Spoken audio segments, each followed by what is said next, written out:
Hey everyone, welcome back to iOS Hacker. Today I'm going to show you a quick and easy tip for your iPhone camera. In this video, you will learn how to activate and use the built-in timer in the camera app. This feature is perfect for group photos, selfies, or when you want to take a stable shot without holding the phone in hand. Let's dive in. First things first, open up the camera app on your iPhone. You can do this by tapping on the camera icon on your home screen or by swiping left on the lock screen.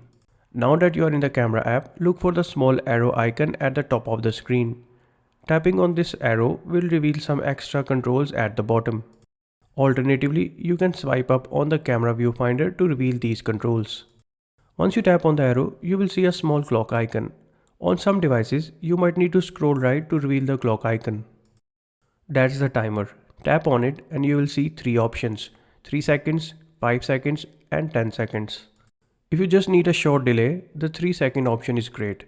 But if you need a little extra time to get into position, go with the 5-second or the 10-second timer.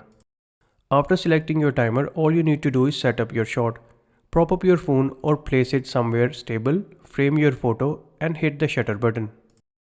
Your iPhone will count down from the time you selected, giving you the time to get in position. Here's a pro tip. When you use the timer, your iPhone will actually take bursts of photos. This way you can pick the perfect shot later. To view these, go to the Photos app, find the photo and tap Select to browse through each image in the burst.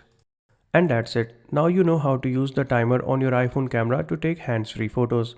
It's a super handy feature whether you are taking group shots, selfies or just want a stable photo.